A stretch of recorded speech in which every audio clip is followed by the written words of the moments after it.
Hello bike lovers, welcome to my YouTube channel bike বিস। তো আজকে একটা কমন ইস্যু বা প্রবলেম নিয়ে কথা বলবো, যেটা কম বেশি আমরা সবাই ফেস করি বা কনসার্ন হই। সেটা হচ্ছে আপনার ফুয়েল এফিসিয়েন্সি বা মাইলেজ নিয়ে। তো আমি আমার 4টা পয়েন্ট আপনাদের সাথে শেয়ার করতে চাই, যেগুলো আই থিঙ্ক ফলো করলে ফুয়েল এফিসিয়েন্সি বা মাইলেজ কিছু হলেও ইনক্রিজ হবে, বা আপনি ভালো মাইলেজ পাচ্ছেন সেটা অলওয়েজ কন্টিনিউ থাকবে আশা করি। তো প্রথম যে জিনিসটা আমাদের ফলো করতে হবে সেটা হচ্ছে গুড ফুয়েল। আমাদের সব থেকে আগে ভালো তেল নিতে হবে। হ্যাঁ, মানে কোন পাম্প থেকে যেই মাপের সঠিক দেয় বা তেলের কোয়ালিটি ভালো, ওই জায়গা থেকে আগে তেল নিতে হবে। কারণ তেল যদি আমি ফার্স্টেই মাপে কম নেই বা ভালো তেল না নেই, দেন অবশ্যই এটা মাইলেজ কমই আসবে, ভালো মাইলেজ আসবে না। তখন বাইকের দোষ দিয়ে লাভ নেই বা আপনার রাইডিং স্টাইলের উপর দোষ দিয়ে কোনো লাভ নেই। সো চেষ্টা করবেন অলওয়েজ 2-3টা পাম্পের ফুয়েল ইউজ করার। দেখবেন যেইটার মাপ ঠিক মতো আপনাদের দিয়েছে বা কোয়ালিটি ভালো, ওটার থেকে অলওয়েজ কন্টিনিউ করা। সেকেন্ড একটা জিনিস, আপনার টায়ার প্রেশার।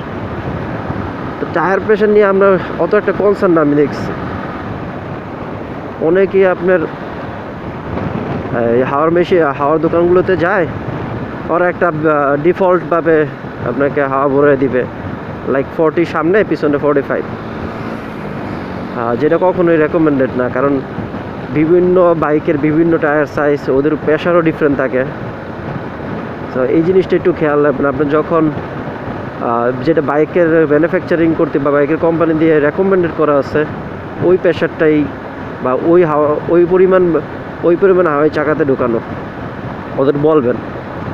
এই জায়গায় মোটামুটি অনেকে আবার কনসার্ন আছে যারা দেখে আর কি, যে কতটুকু প্রেশার আছে রেকমেন্ড করা, ওইটাই দেওয়ার চেষ্টা করে। কিন্তু এই যে আরেকটা কমন ইস্যু হয়, সেটা হচ্ছে আপনার হাওয়ার দোকানে যেসব আমি গেজগুলো দেখি, ওগুলো একটাও পারফেক্ট না।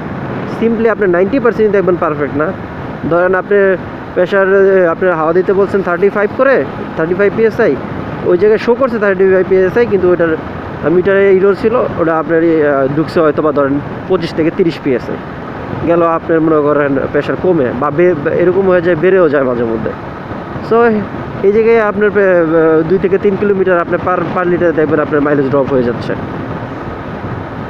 সো এই জিনিসটা একটু খেয়াল করবেন, চেষ্টা করবেন যে নিজে থেকে ভালো করে মেপে দেন হচ্ছে আপনার চাকা হাওয়া ঢুকানো।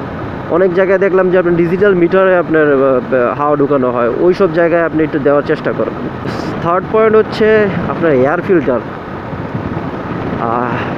এই এয়ার ফিল্টারের ক্ষেত্রে আমরা একটু উদাসীন আছি। মানে এয়ার ফিল্টার বাংলাদেশে যে ওয়েদার কন্ডিশন, যদি বাইকের ম্যানুফ্যাকচারার যদি বাইক কোম্পানির ক্ষেত্রে এটা আপনার রেকমেন্ড করা থাকে 5,000, দেখবেন 3,000-এর মধ্যে শুধু ময়লা হয়ে একেবারে অবস্থা খারাপ হয়ে গেছে। সো এটা আপনি চেষ্টা করবেন 1 থেকে 2,000-এর মধ্যে চেক করা, যে অবস্থা কীরকম আছে। আবার এই জায়গায় কী হয়, অনেক বাইকে এয়ার ফিল্টারগুলো কিন্তু 2 রকম হয়, রিইউজ করতে পারবেন, আবার কিছু হচ্ছে আপনাকে এটা রিপ্লেস করে ফেলতে হবে ফুল। সো এটা একটু দেখতে হবে। অনেকে কী করে, যেগুলো রিপ্লেস করা যায় না, যেমন আমার বাইকের এয়ার ফিল্টারটা রেকমেন্ডেড হচ্ছে এটা যদি নষ্ট হয়ে যায় বা ময়লা হয়ে যায়, এটা পুরো ফালাই দিতে হবে, নতুন করে আরেকটা ইনস্টল করতে হবে, মানে রিইউজ করার কোনো অপশন নাই। তো অনেকে কী করেছে, যদি একটু আপনার এয়ার ফিল্টার ময়লা হয়, এটা হাওয়া মারে পরিষ্কার করে ইউজ করা শুরু করে দেয়। এতে ক্ষেত্রে কী হয়, এক হচ্ছে আপনার এয়ার ফিল্টারের যেই সব পার্টিকেল দিয়ে বানানো, ওইটা নষ্ট হয়ে যাচ্ছে, ময়লা লুকতেছে ইচ্ছা মতো কার্বোরেটারে বা ফুল ইঞ্জেক্টরে, উল্টারও মাইলেজ ড্রপ হচ্ছে। সো এটা একটু দেখবেন যে যেটা রিপ্লেস করার নিয়ম, ওটা অলওয়েজ রিপ্লেসই করে ফেলবেন, আর যেটা ইউজ করা যায় ওটা চেক করে ইউজ করবেন বা পরিষ্কার করে ইউজ করবেন। এই জিনিসটা আমরা ভালোভাবে দেখি না, আমাদের মাইলেজ ড্রপ হয়। 4 নাম্বার থিংটা হচ্ছে যেটা স্পার্ক প্লাগ কিন্তু খুবই দরকারি একটা ছোটো কম্পোনেন্ট, যেটা হচ্ছে আপনার কম্বাসন ক্রিয়েট করতে সাহায্য করে। তো এখন যদি মনে করেন স্পার্ক প্লাগ ময়লা হয়ে যায়, তাহলে কিন্তু ভালো করে ইগনাইট হবে না কম্বাসন চেম্বারে, আর কম্বাসন যদি ভালো করে ইগনাইট হয় না, বার্ন হবে না ফুয়েল, আপনার মাইলেজ ড্রপ হয়ে যাবে। আমরা মনে করেন কী চিন্তা করি, যতক্ষণ পর্যন্ত বাইক স্টার্ট হয়, থ্রটলে কোনো সমস্যা না হয়, ততক্ষণ পর্যন্ত এয়ার ফিল্টারে মানে স্পার্ক প্লাগ চেঞ্জ করা বা পরিষ্কার করার কোনো চিন্তাই করি না।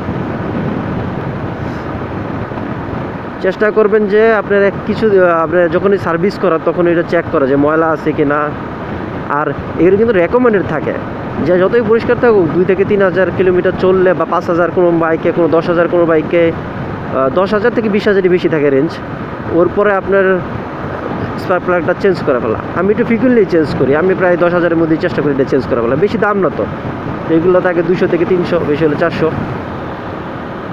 সো এটা চেষ্টা করবেন চেঞ্জ করা ফেলা, দেখবেন আপনার মাইলেজ একটু হলেও বাড়বে, বা যেটা আছে ধরেন 40 পাচ্ছেন আপনার 40ই কন্টিনিউ থাকবে। সো এই 4টা জিনিস আপনি ফলো করতে পারেন আপনার মাইলেজটাকে মেনটেন করতে, অথবা যদি কমে যায় তাহলে বাড়ানোর জন্য। আমার বাইকটা অ্যারাউন্ড 58,000 চলছে, স্টিল আমি এখন মাইলেজ পাচ্ছি আপনার 40 বা 41, মাঝে মধ্যে 39 যদি আমি সিটিতে বেশি থাকি, বা 40 হাইওয়েতে থাকলে 42ও পাচ্ছি। সো আমি চেষ্টা করি এই 4টা জিনিস ফলো করার। So that's for today. Video ভালো লাগলে অবশ্যই সাবস্ক্রাইব করবেন। Till then, happy biking. আল্লাহ হাফেজ এভরিওয়ান।